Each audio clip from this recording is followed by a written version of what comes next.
解決できればですね、ともかく一日も早く総裁がですね、お参りができるような環境を作るということは、私は大事なことだとは思ってるんですけどね、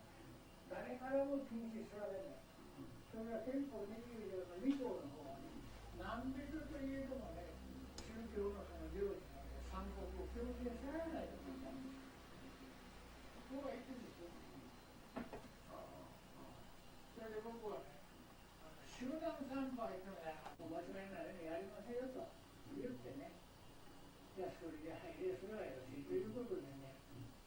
その問題もそう、あるいはその集団自衛権、集団的自衛権の問題もそうか。